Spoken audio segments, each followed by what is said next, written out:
ముకుంద వారసత్వం నుంచి పుట్టిన బంగారు అద్భుతం Purvi gold diamonds and silver November 1న కేపీహెచ్బిలో గ్రాండ్ ఓపెనింగ్. అయితే మహిళలు కావచ్చు, లేకపోతే యువత కావచ్చు, మళ్ళీ తిరిగి హిందుత్వం వైపు రావాలంటే ఏం చేయాలి? ఏం లేదండి, మనకి రాజ్యాంగంలో సమాన హక్కులు కావాలి. ఆర్టికల్ 25, 26, 27, 28, 29, 30 ఈ 6 ఆర్టికల్స్ని సవరించాలి. ఇప్పుడు మీరు బీజేపీ ప్రభుత్వం గత 11 ఏళ్లలో 9 సార్లు రాజ్యాంగాన్ని సవరించిందండి. 9 సార్లు. అంతకుముందు కాంగ్రెస్ ప్రభుత్వం, అంతకుముందు బీజేపీ ప్రభుత్వం, అంతకుముందు జనతాదళ ప్రభుత్వము, జనతా పార్టీ ప్రభుత్వం అన్నీ కలిపి వాళ్ళు కూడా రాజ్యాంగాన్ని సవరించారు. మొత్తంగా ఈనాటికి 1950 నుంచి ఈనాటికి 106 సార్లు రాజ్యాంగాన్ని సవరించారు. ఈ కారణాలు ఏదైనా కావచ్చు. మరి అయినప్పుడు ఇంకొకసారి సవరించి హిందువులకు కూడా సమాన హక్కులు ఇవ్వండి.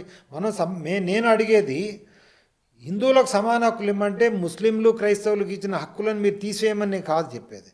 వాళ్ళని మీరు కుర్చీలో కూర్చోబెట్టారు, మమ్మల్ని నేల మీద కూర్చోబెట్టారు హిందువులని. మాకు కూడా కుర్చీ ఇవ్వండి, మేము కూడా కుర్చీలో కూర్చుంటాం వాళ్ళతో సమానంగా. అంతే. మేము నేల మీద కూర్చున్నాం కాబట్టి వాళ్ళని కూడా నేల మీద తీసుకురమ్మని మా ఉద్దేశం కాదు.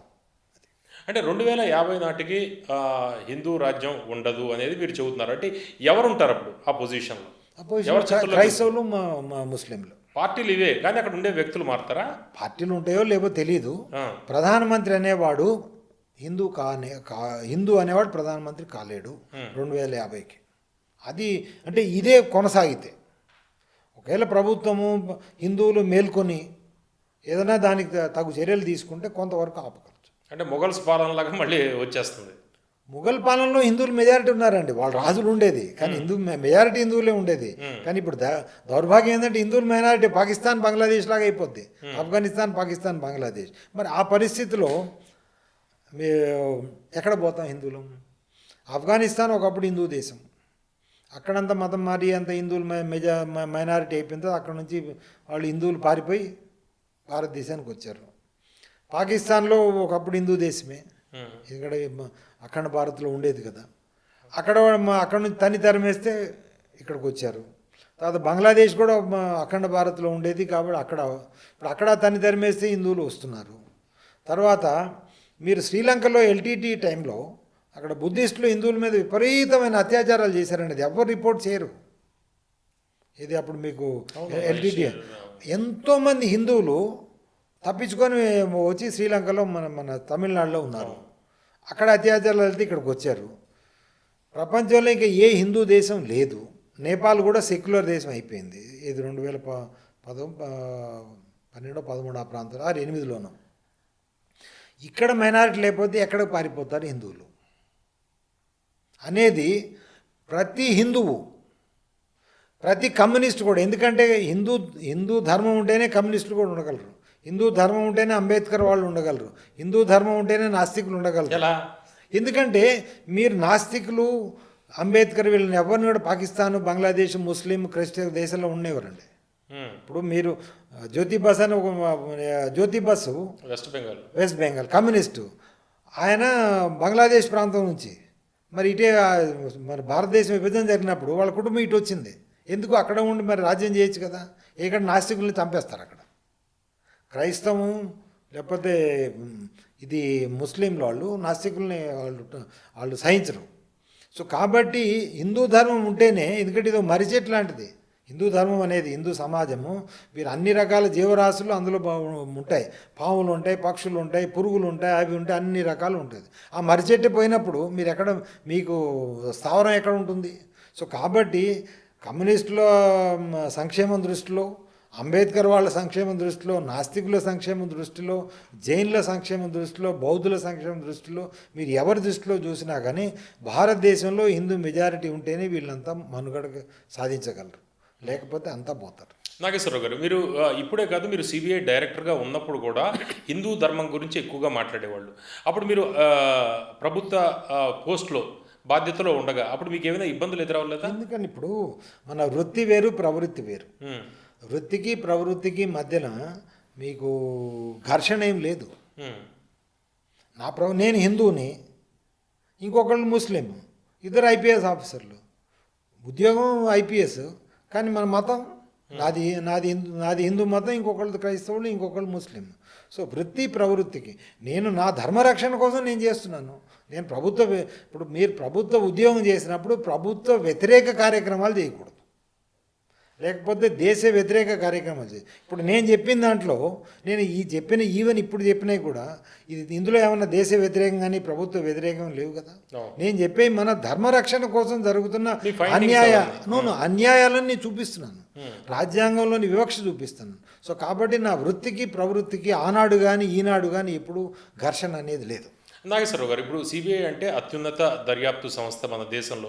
అయితే ఇతరులు చూసే కోణం కన్నా మీరు చూసే కోణము, మీ విజను, లేకపోతే మీ పర్సెప్షను, ఇవన్నీ కూడా వేరే ఉంటుంది, అసలు మీరు చూసే విధానమే. అయితే వివిధ రాష్ట్రాల్లో మీరు వేరు హోదాల్లో పనిచేశారు, వివిధ రాష్ట్రాల్లో చేశారు కాబట్టి ఎట్లా ఉంది కొన్ని మీ ఫైండింగ్స్ ఏంటి ఏ విషయం హిందూ ధర్మానికి సంబంధించి? ఇప్పుడు దాదాపుగా స్వాతంత్రం వచ్చిన తర్వాత ఏ రాష్ట్రాలు చెప్తున్నాను, నాగాల్యాండ్, మేఘాలయ, మణిపూర్, మిజోరాం, 7 సిస్టర్స్, తర్వాత అరుణాచల్, జమ్మూ కాశ్మీర్, లక్షద్వీప్, అండమాన్ నికోబార్ ఐలాండ్స్, ఇట్లా 9 రాష్ట్రాలు కానీ కేంద్రపాలిత ప్రాంతాలు కానీ హిందువులు మైనారిటీలు అయిపోయారు ఈ గత 75 సంవత్సరాల్లో. ఆ తర్వాత 200కి పైగా జిల్లాల్లో 200కు పైగా హిందువులు మైనారిటీలు, వేల కొద్ది గ్రామాల్లో హిందువులు మైనారిటీలు. కొన్ని గ్రామాల్లో అయితే మీకు అసలు హిందువులే కనిపించరు, కొన్ని జిల్లాల్లో అయితే మీకు హిందువులే కనిపించరు. సో అది అంతే.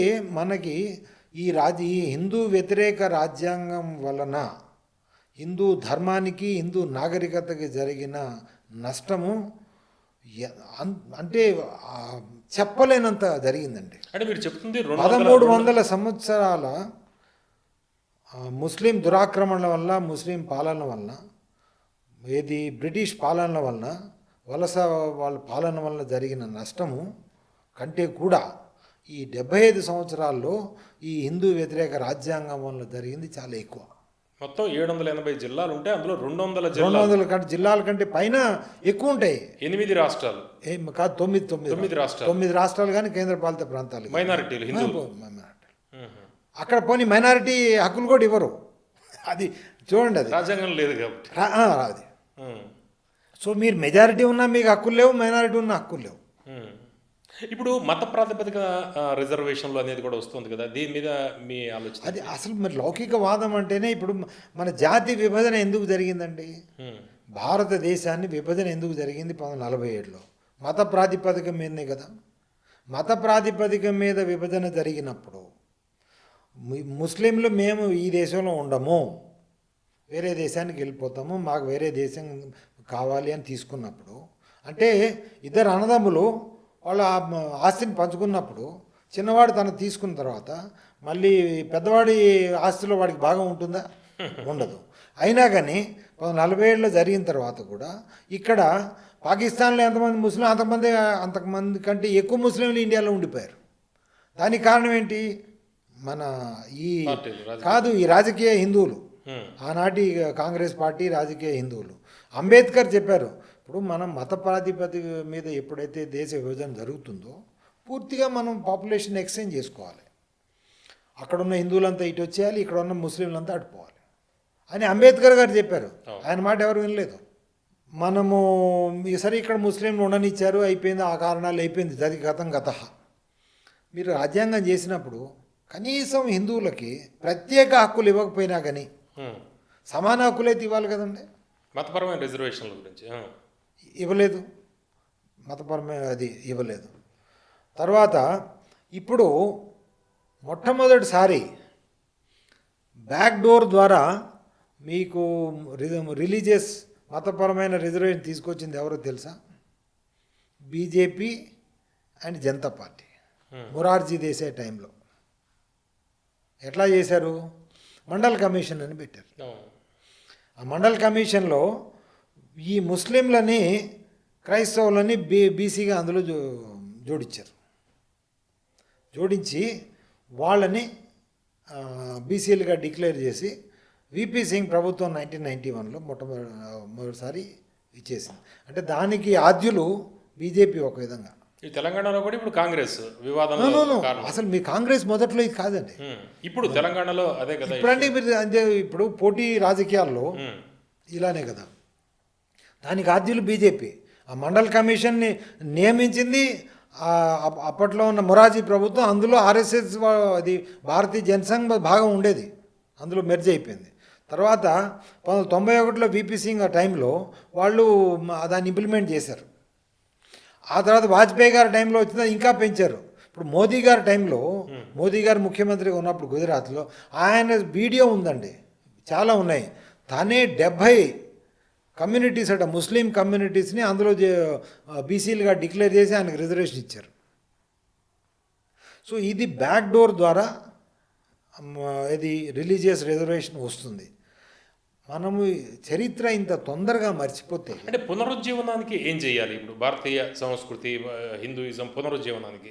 మొట్టమొదటండి మన రాజ్యాంగంలో సమాన హక్కులు ఇవ్వాలి అందరికీ. ఉమ్, అంటే హిందువులకి మనకి ఇవ్వాలి, అది రాజ్యాంగం సవరించాలి. నెంబర్ 1. నెంబర్ 2, మనకి రిలీజియస్ ఎడ్యుకేషన్ అనేది ఉండాలి. రిలీజియస్ ఎడ్యుకేషన్ అంటే మన మతం ఏంటి. ఇప్పుడు మీరు మీరు మీరు హిందువే, నేను అడుగుతాను. సపోజ్ నేను విదేశం నుంచి వచ్చానండి, పవన్ గారు మీరు కలుస్తారు, I'm so what is your religion అని అడుగుతాను. Say I'm a Hindu. Then I ask you what is mean by Hindu, చెప్పండి, చెప్పగలరా? ఎవరికి తెలియదు అసలు పూర్తిగా. అది హిందూ అనేవాడు ఎవడంటే, మీరు ఈ సందర్భోచిగా నేను కూడా నిర్వచనం ఇస్తాను. హిందూ అనేవాడు ఎవడంటే పరబ్రహ్మని నమ్మేవాడు. పరబ్రహ్మ, ఈ విశ్వం అంతా పరబ్రహ్మ స్వరూపం, ప్రతిదీ పరబ్రహ్మ ఇందులో ఉండేది, అంటే అద్వైతం ఇందులో. రెండవది పునర్జన్మని నమ్మేవాడు. తర్వాత మూడోది పురుషార్థాల ద్వారా ఏ దారి ఎంచుకున్నా కానీ మనకి కర్మ ఫలితాన్ని నమ్ముతూ వేదాల మీద విశ్వాసం ఉన్నవాడు హిందూ. అంటే సింపుల్గా చెప్పాలంటే, కొద్దిగా దాన్ని మీరు కరెక్ట్గా డెఫినేషన్ నేను ట్విట్టర్లో పెట్టాను. ఇది ఎవరు తెలీదు, కానీ మీరు అడగొచ్చు ఇది అంతా హిందువులకి ఎవరు తెలుసండి అనేది. కానీ ప్రతి హిందువుకి, ఈనాడు హిందువు కాదు, మీరు మన పూర్వీకులు మన ఈవెన్ మన తల్లిదండ్రులు. ఇప్పుడు ఉదాహరణకి మీరు ఇప్పుడైనా ఈవెన్ పాత వాళ్ళు ఉంటే ఎవరైనా మీరు కొద్దిగా అన్యాయం చేశారనుకోండి, రోడ్డు మీద ముసలావిడ ఉంది అంటే, సరే పొర దుర్మార్గుడా నువ్వు వచ్చే జన్మలో కుక్కవై పుడతావని అంటది, అంటుందా? విన్నారు కదా ఇది, పోతే జన్మలో ఇది మా కుక్కవయ్యో పురుగువయ్యో పుడతావని. అది హిందువే. ఎందుకంటే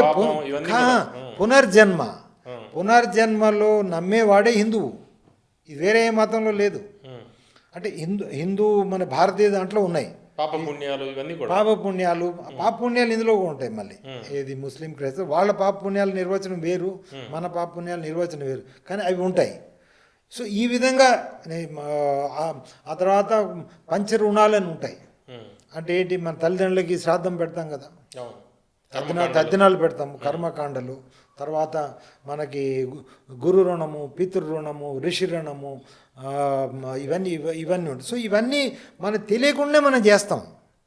మీకు అదేంటో మనకు తెలియదు చాలామందికి, కానీ అది చేస్తాం. సో వీళ్ళంతా హిందువులే, కానీ అడిగితే మాత్రం చెప్పలేరు. ఎందుకు చెప్పలేరు? కాబట్టి మనం వాళ్ళకి చెప్పట్లేదు, ఎడ్యుకేషన్ లేదు. అది చెప్పినప్పుడు ఇప్పుడున్న వాళ్ళందరూ హీ నోస్, అంటే హిందూ ఇన్ నేమ్ ఓన్లీ, అంటే నామమాత్రం హిందువులు. హిందూ ధర్మాన్ని, మన హిందూ సంస్కృతిని, దీన్ని పునరుజ్జీవనం చేయాలంటే మొట్టమొదట మన హిందువులకు కావాల్సింది సమాన హక్కులు రాజ్యాంగంలో, రాజ్యాంగ వివక్ష అనేది తీయాలి.